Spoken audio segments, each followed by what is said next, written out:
BSF, SCM, ASI के physical में बहुत सारे बच्चे जो हैं फिजिकल को डिस्क्वालीफाई कर रहे हैं। मतलब बहुत सारे बच्चे हैं जो फिजिकल का क्राइटेरिया है उसको पास नहीं कर पा रहे हैं। तो आइए इसकी सबसे बड़ी वजह को समझते हैं। हाय हेलो नमस्कार आदाब सत श्री अकाल, मैं विकास पाल और आप सभी साथियों का फिटमैन विकास में एक बार फिर से बहुत बहुत बहुत स्वागत है। साथियों, हर बार की तरह मैं इस बार फिर आप सभी को आज बीएसएफ, एससीएम मतलब हेड कांस्टेबल मिनिस्ट्रियल का ये पद था और एएसआई मतलब असिस्टेंट सब इंस्पेक्टर का पद था। दोनों पद थे, मैं इनके बारे में विस्तार से बताऊंगा। फिजिकल चल रहा है तो इसमें बहुत सारे बच्चे जो हैं बाहर हो रहे हैं।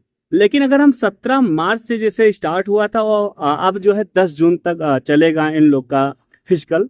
लेकिन साथियों, पहले की क्राइटेरिया में अब जो है बच्चे ज्यादा पास हो रहे हैं, उसमें कोई दो राय नहीं। क्योंकि सबसे पहले 17 मार्च का अगर हम बात करें साथियों, अगर हम 17 मार्च से और अब क्या फिजिकल में कंपेयर करते हैं ना, तो 17 मार्च के दिन जब फिजिकल हुआ था तो साथियों 30% बच्चे पास हुए थे। अगर 100 बच्चे गए थे तो 100 में से मात्र 30 बच्चे पास हुए थे। मतलब अब क्या है, अब 40 से 50% बच्चे पास हो रहे हैं। क्योंकि मैं मानता हूं पहले जब फिजिकल हुआ था तो सबसे बड़ी वजह थी कि बच्चों को टाइम नहीं मिला। अचानक से एडमिट कार्ड आया, 10-15 दिन में उनका रेस हो गया, तो वो समझ नहीं पाया, उनका रेस हो गया, वो डिस्क्वालीफाई हो गए। लेकिन अब क्या है, अब बच्चों को टाइम मिल गया, उनको टाइम मिल गया। वो चाहते तो अपने आप को एकदम प्रिपेयर कर लेते। लेकिन फिर भी अभी भी बच्चे जो हैं 40 से 50% ही बच्चे पास हो रहे हैं। मतलब आप समझ रहे हो, करीब में हाँ 40%, हाँ 50% बच्चे अभी भी फिजिकल में डिस्क्वालीफाई हो रहे हैं। कुछ बच्चे जो हैं उनकी हाइट की वजह से वो डिस्क्वालीफाई हो जा रहे हैं। उनका हाइट जो मैंने जो हाइट का क्राइटेरिया है उस हाइट के क्राइटेरिया में वो फिट नहीं बैठ रहे हैं। और कुछ बच्चे जो हैं चेस्ट के क्राइटेरिया में बाहर हो जा रहे हैं। उनका 77 सेंटीमीटर बिना फुलाए चेस्ट नहीं है, और है भी तो 5 सेंटीमीटर फुला नहीं पाते हैं। 82 सेंटीमीटर उनका चेस्ट नहीं आता है, इस वजह से वो बाहर हो जा रहे हैं। चलो ठीक है, ये चीजें तो जेन्युइन है। अगर आपका चेस्ट कम है या आपकी अगर हाइट कम है तो वो चीजें जेन्युइन है। अगर चेस्ट कम है तो चेस्ट को आप बढ़ा सकते हैं। लेकिन अगर आपकी हाइट कम है तो ऐसी कोई एक्सरसाइज नहीं है अब जो मैं आप सभी को बता दूं कि आपकी हाइट बड़ी हो जाए। लेकिन अगर आप रेस से डिस्क्वालीफाई हो रहे हैं तो उसमें सारी जिम्मेदारी, सारी गलती आपकी है। क्योंकि अब जो है आपको टाइम मिल गया भाई, 1 महीने से 1.5 महीने करीब में टाइम आप सभी को मिल गया है। अगर आप रेस से डिस्क्वालीफाई हो रहे हैं तो इसका मतलब आपके अंदर हरामखोरी है। तो सबसे बड़ी वजह मैंने कुछ बच्चों से बात भी किया कि क्या हुआ, क्यों आप बाहर हो गए। उन्होंने कहा सर बस मुश्किल से 100 मीटर ही बचा था। मतलब उनके पैर में चिप लगा रहता है। कोई 10 सेकंड से फेल होता है, कोई 5 सेकंड से फेल हो रहा है, कोई भाई 2-2 सेकंड से बच्चे फेल हो रहे हैं। 2-2 सेकंड से, मात्र 2 सेकंड से बच्चा एक था, रोने लगा सर मैं मुश्किल से 2 ही सेकंड थे, ज्यादा हो गया। उनका 6:32 आ गया था। और आप सभी को पता है 6:30 के अंदर हमें आना है, समय पूरा मिल रहा है, उसमें कोई दो राय नहीं है। लेकिन यही है कि उस 6.5 मिनट के अंदर आना है। अगर आप 1 सेकंड भी लेट होते हैं तो आप डिस्क्वालीफाई हो जाएंगे। आई रिपीट, डिस्क्वालीफाई हो जाएंगे। कुछ बच्चे 10 मिनट, 15 मिनट, 30 सेकेंड तक, 1-1 मिनट तक बच्चे लेट हो रहे हैं। तो साथियों मैंने देखा है, तो एक चीज मैं आप सभी को बता दूं, मैदान में जब रेस हो आपका, जब मैदान में आप पहुंचो तो एकदम मोटिवेट होके रहना है। और मैंने आप सभी को बताया था कि 2 बोतल अपने साथ रखना है, 1 नहीं 2 बोतल। 2 बोतल को अपने साथ रखो और दोनों बोतल में एनर्जॉल का पाउडर को घोल के रखो। ठीक है, घोल के रखो ताकि एकदम, और हर 10-10 मिनट पे 1-1 घूंट, 2-2 घूंट पीते रहो ताकि एकदम एनर्जेटिक रहो। और जब एनर्जी रहेगी तो शेर की दहाड़ तुम्हारे अंदर रहेगी, एकदम खून उबलता रहेगा और घोड़े की रफ्तार से रेस करोगे। साथियों चूकना नहीं है। आपने जो भी सीखा है, आपने जो भी एक प्रैक्टिस की है, एकदम 110% अपना 110% आपको देना है। बस अगर आप अपना ईमानदारी से 110% देंगे तो आप रेस को क्वालिफाई करके आएंगे। ये भाई का वादा है। तो बस इतना ही था, और आपको अच्छे से दौड़ना है, सिर्फ दौड़ना है, ठीक है। और सबसे अच्छा, अगर बहुत सारे मेरे दोस्त भाई होंगे पूछेंगे कि सर सबसे अच्छा रनिंग करने का टाइम क्या है, तो मैं यही कहूँगा जैसे अभी 10 बजने वाले हैं, सबसे अच्छा टाइम है आप 9 बजे रनिंग करने जाओ, क्योंकि वहाँ पे जो है आपका 8 से 9 इन्हीं टाइमिंग के बीच में रनिंग हो रही है, धूप आ जा रही है, तो आप थोड़ा सा धूप में प्रैक्टिस कर लो, मैं यही कहूँगा।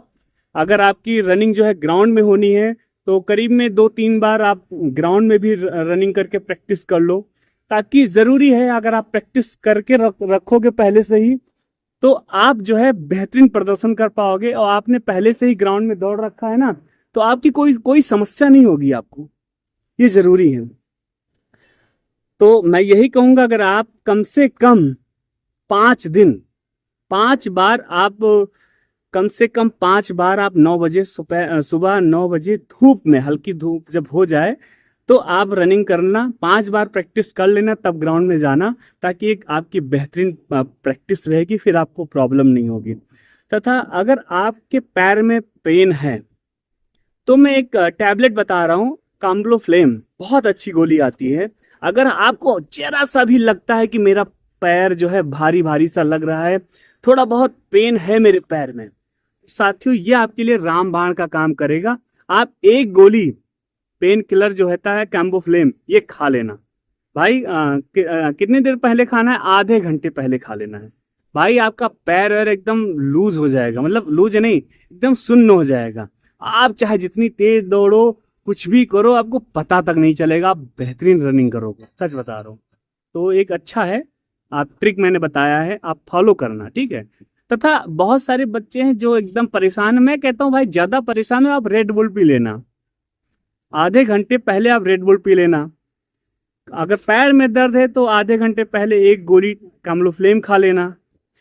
एनर्जॉल का मैंने बता रखा है, 2 बोतल अपने बैग में रखे रहना है, गर्मी का सीजन है, धूप में रनिंग करना है, और 2-2 घूंट, 1-1 घूंट पीते रहना बराबर। और जैसे ग्राउंड में पहुंचना भाई, जैसे गो बोले, अपना ख्याल रखे हुए दौड़ना है, ज़्यादा परेशान नहीं होना है, आराम से दौड़ना है, लेकिन बेहतरीन दौड़ना है, अपना बेस्ट देना है।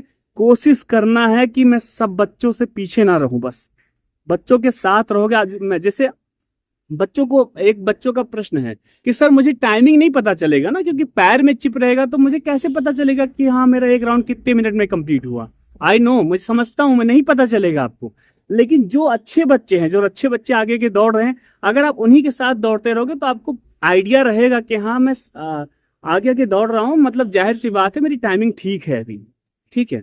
और लेकिन और मैंने, आप घर पे प्रैक्टिस क्यों करते हो? इसीलिए तो प्रैक्टिस कर रहे हो।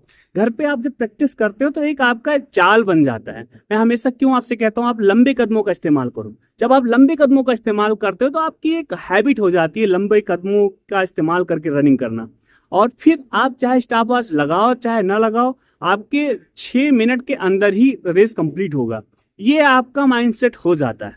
तो आप इसीलिए प्रैक्टिस करके जा रहे हो ना। जो बच्चों का प्रैक्टिस नहीं है उनको डर होना चाहिए, यार पता नहीं कैसे पता चलेगा, टाइम कम है ज्यादा है, और वही बच्चे 5 सेकंड 10 सेकंड 2 सेकंड 10 सेकंड से बाहर रह जाते हैं, डिस्क्वालीफाई हो जाते हैं, बहुत रोते हैं भाई। मैंने सच बता रहा हूँ, मैं एक बच्चे को रोते हुए देखा, मैंने उसको अपने गले से लगा लिया भाई, वो बच्चा बहुत रोने लगा, मेरे खुद आंख में आंसू आ गए। मतलब क्या ही कर सकते हो आप। जो 2 सेकंड से बच्चा बाहर हुआ होगा, उसके दिल से पूछो उसने कितनी मेहनत की है, लेकिन फिर भी बाहर हो गया। तो ये सारी सावधानियां आपको बरतनी है और एकदम बेहतरीन प्रदर्शन देना है, ठीक है। तो रख हौसला, वो मंजर भी आएगा, वर्दी भी मिलेगी और पहनकर मजा भी आएगा। साथियों हाँ, आपने मुझे सब्सक्राइब नहीं किया, आपने मेरे चैनल को सब्सक्राइब नहीं किया, सबसे पहले आप चैनल को सब्सक्राइब करो, वीडियो को लाइक करो, शेयर जरूर करना अगर आपकी कोई प्रॉब्लम्स है, जेन्युइन प्रॉब्लम्स है। तथा मैं चाहता हूं कमेंट में आप अब आपका टाइमिंग कितना आ रहा है एक बार मेंशन जरूर करें, ठीक है। जय हिंद, वंदे मातरम।